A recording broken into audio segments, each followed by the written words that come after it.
বিসমিল্লাহির রহমানির রাহিম। আসসালামু আলাইকুম। আশা করি আপনারা সবাই ভালো আছেন। আজকে আমি আপনাদেরকে একই ভিডিওতে দুইটি ইফতারির আইটেম করে দেখাবো। একটা হচ্ছে চিকেন সাসলিক পাকোড়া, আর একটা দেখাবো আমি চিকেনের পুর আর চিজ দিয়ে আলুর চপ বানিয়ে। চিকেন সাসলিক পাকোড়াটা বানানোর জন্য আমার এখানে লাগবে মুরগির বুকের মাংস। আমি এভাবে ছোট টুকরো করে কেটে নিয়েছি। এখন এর ভিতর দিয়ে দিব হাফ চামচ পরিমাণ আদা বাটা, হাফ চামচ পরিমাণ দিব রসুন বাটা, হাফ চামচের একটু কম দিব আমি জিরা বাটা। তারপর এখানে দিয়ে দিব হাফ চামচ পরিমাণ লাল মরিচের গুঁড়া, আর হাফ চামচের একটু কম দিব আমি এখানে গোলমরিচের গুঁড়া, আর হাফ চামচের কম দিলাম লবণ। যেহেতু সয়া সস দেবো এই জন্য লবণটা একটু কম দিলাম। আর এখানে 1 চামচ পরিমাণ সয়া সস আমি দিয়ে দিলাম। দিয়ে মাংসটা আমি 10 মিনিটের জন্য ম্যারিনেট করে রেখে দিব। মাংসটা ভালো করে মাখিয়ে 10 মিনিটের জন্য ম্যারিনেট করে নিলাম আমি।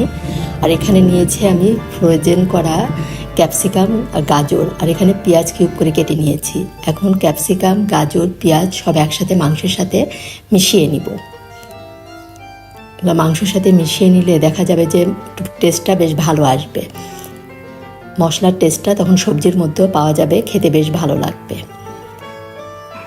ভালো করে মাখিয়ে নিচ্ছি আমি সব একসাথে। ভালো করে মাখানো হয়ে গিয়েছে। এখন আমি যেহেতু এটা ছোট ছোট করে বানাবো এই জন্য আমি টুথপিক নিয়ে নিয়েছি।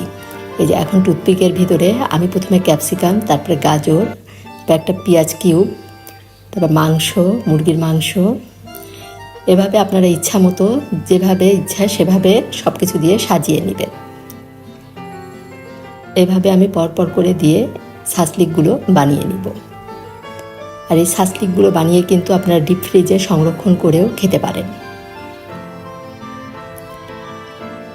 এই যে এভাবে বানিয়ে নিলাম। দেখতে দেখুন কতটা সুন্দর লাগছে, কালারফুল লাগছে। এভাবে আমি আরেকটা বানিয়ে আপনাদেরকে দেখাবো। খুবই সহজ এটা বানানো, যে কেউ এটা বানাতে পারবে। আর সবজি আপনারা আপনাদের পছন্দ মতো এখানে দিতে পারেন। তবে এখানে ক্যাপসিকাম, গাজর দিলে খেতে বেশ মজা লাগে। এভাবেই সবগুলো বানিয়ে নিব আমি।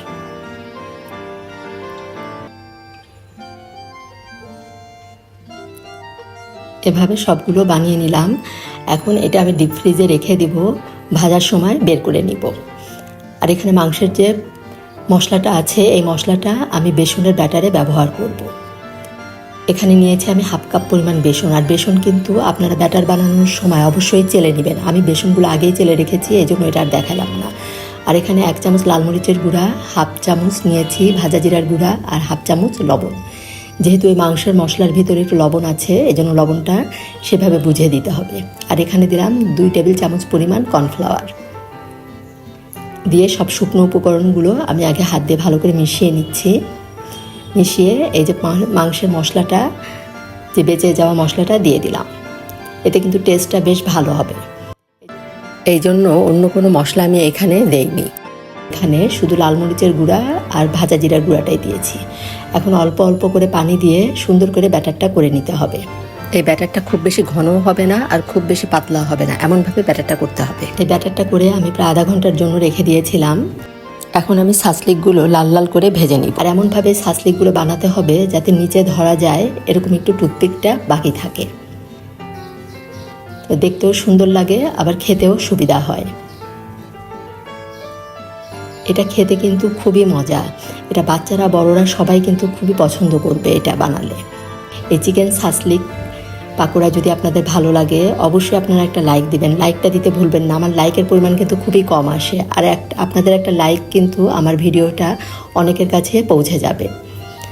মিডিয়াম টু লো হিটে আমি পাকোড়াগুলো একটু সময় নিয়ে ভেজে নিচ্ছি। যে লাল লাল করে ভাজা হয়ে গিয়েছে, আমি এখন তেল ঝরিয়ে তুলে নিচ্ছি। হয়ে গেল আমার চিকেন সাসলিক পাকোড়া। ইফতারিতে বা বিকালের নাস্তায় এমন যদি একটা সাসলিক পাকোড়া বানান সবাই কিন্তু খুব খুশি হয়ে যাবে। এখন আমি আপনাদের দেখাবো চিকেনের পুর আর চিজ দিয়ে আলুর চপ বানিয়ে। আশা করি এই রেসিপিটিও আপনাদের ভালো লাগবে। আর এটা বানানোর জন্য এখানে আমি আলু ভালো করে ধুয়ে সিদ্ধ করতে দিয়ে দিলাম। এখন আলুটা ঠান্ডা হওয়ার পরে ভালো করে ম্যাশ করে নিচ্ছি। যেভাবে আলু ভর্তা করি ওভাবে আলুটা আগে ম্যাশ করে রেখে দিলাম। দিয়ে এখানে প্যানে আমি পরিমাণ মতো তেল দিয়ে হাফ কাপ পেঁয়াজ কুচি আর 3টা শুকনা মরিচ দিয়েছি। আর দিলাম 1 চিমটি জিরা, কাঁচা জিরা দিলাম ফোড়ন।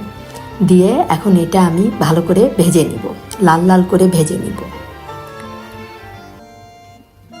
আর এর ভিতর দিয়ে দিলাম আমি 1/2 চামচ পরিমাণ লবণ। লবণটা দিয়ে যে প্রায় ভাজা আমার হয়ে গিয়েছে, এখন এটা আমি চুলাটা অফ করে ঠান্ডা করে নিব। ঠান্ডা হয়ে যাওয়ার পরে আমি এই পেঁয়াজ আর শুকনা মরিচের ভাজাটা আলু যে ম্যাশ করে রেখেছি তার ভেতরে দিয়ে দিলাম। দিয়ে এটা সব একসাথে ভালো করে মিশিয়ে নিব। প্রথমে পেঁয়াজ মরিচগুলো আগে ভালো করে মাখিয়ে নিয়ে যেভাবে আমরা আলু ভর্তা করি এইভাবেই এটা মিশিয়ে নিব সব একসাথে ভালো করে। এই যে ভালো করে আমার এটা ম্যাশ করা হয়ে গিয়েছে। এখানে আমি সামান্য একটু লবণ দিলাম। প্রথমে 1/2 চামচ লবণ দিয়েছিলাম পেঁয়াজ মরিচ ভাজার মধ্যে, এখন এখানে আরেকটু লবণ দিয়ে দিলাম, 1/2 চামচেরও কম লবণ দিলাম। আর এখানে যে আলুটা আমি এখানে ভর্তা করে নিয়েছি, আর এখানে নিয়েছি এই যে চিকেনের পুর যেটা আমার ফ্রিজে সংরক্ষণ করা ছিল, আর নিয়েছি 8 গ্রাম চিজ। এখন এই যে আলুটা আমি এভাবে দেখে আপনারা বুঝতে পারছেন, একটু মাঝখানে একটু বাটির মতো করে নিয়ে 1 চামচ পরিমাণ চিকেন পুর দিলাম, আর দিলাম এই যে 8 গ্রাম চিজ দিয়ে এখন মুখটা ভালো করে লাগিয়ে এটা আমি গোল গোল করে শেপ করে নিব। আমার এই চিকেনের পুরের রেসিপিটা কিন্তু আমার চ্যানেলে আছে। এটা আমি রোজার আগেই ডিপ ফ্রিজে সংরক্ষণ করে রেখেছিলাম। এই যে এভাবে আমি গোল গোল শেপ করে আলুর চপগুলা বানিয়ে নিব। এটা কিন্তু খেতে খুবই মজা হয়েছিল, আর বাচ্চারা এটা অবশ্যই খেতে খুব পছন্দ করবে, যেহেতু ভিতরে মুরগির মাংসের কিমা আছে এবং চিজ আছে, এই জন্য এটা খেতে বাচ্চারা বেশি পছন্দ করবে। আর আপনাদের পছন্দ মতো আপনারা চিজ এখানে ব্যবহার করবেন। আমার বাসায় 8 গ্রাম চিজটা ছিল, এই জন্য আমি এই চিজটা দিয়েই এই আলুর চপটা বানিয়ে নিলাম। এই যে এভাবে এক এক করে আমি সব চপগুলো বানিয়ে নিচ্ছি। এটা বানিয়ে নিয়ে আমি ডিপ ফ্রিজে রেখে দেব। ইফতারের সময় যে কয়টা লাগবে সেই কয়টা ভেজে নিব, আর বাকিগুলো আমি ডিপ ফ্রিজে সংরক্ষণ করে রেখে দেব। এখন এখানে একটা ব্যাটার তৈরি করে নিচ্ছি আমি আলুর চপগুলো ভাজার জন্য। এখানে একটা বাটিতে আমি 3 টেবিল চামচ পরিমাণ বেসন নিয়ে নিলাম, আর দিব 1 টেবিল চামচ পরিমাণ কর্নফ্লাওয়ার। আপনারা কর্নফ্লাওয়ারের পরিবর্তে চালের গুঁড়াও এর ভিতরে দিতে পারেন। আর এখানে 1/2 চামচেরও কম দিলাম আমি লাল মরিচের গুঁড়া, আর দিব 1/2 চামচেরও কম দিলাম লবণ। আর কোনো মশলা আমি এর ভিতরে ব্যবহার করব না। এখন শুকনো উপকরণগুলো ভালো করে মিশিয়ে নিয়ে আমি অল্প অল্প করে পানি দিয়ে এই ব্যাটারটা তৈরি করে নিব। আর ব্যাটারটা কিন্তু একটু ঘন হবে, তাহলে আলুর চপের গায়ে ভালো মতো ব্যাটারটা লাগবে। এভাবে আমি অল্প অল্প পানি দিয়ে ব্যাটারটা করে নিচ্ছি। এই যে দেখুন ব্যাটারটা ঘনত্বটা এরকম হবে। এখন এখানে আমি প্যানে পরিমাণ মতো তেল নিয়ে নিলাম আলুর চপগুলো ভাজার জন্য। আর এখানে যে আলুর চপ নিয়েছি আমি, এখানে নিয়েছি টোস্ট বিস্কুটের ব্রেড ক্রাম, এটা আমি বাসায় বানিয়ে নিয়েছি। এখন আমি প্রথমে ব্যাটারের ভিতরে আলুর চপগুলো দিব, দিয়ে এই ব্রেড ক্রামের ভিতরে এটা আমি মিশিয়ে নিব। এভাবে আলতো করে মিশিয়ে নিয়ে আমি এভাবে বানিয়ে নিব। যে আরেকটাও আমি এভাবে প্রথমে ব্যাটারের ভিতর দিয়ে তারপরে ব্রেড ক্রামের ভিতরে মিশিয়ে নিচ্ছি। এতে করে দেখতেও সুন্দর হয়, একটু উপরে ক্রিস্পি হয়, খেতে বেশ ভালো লাগে।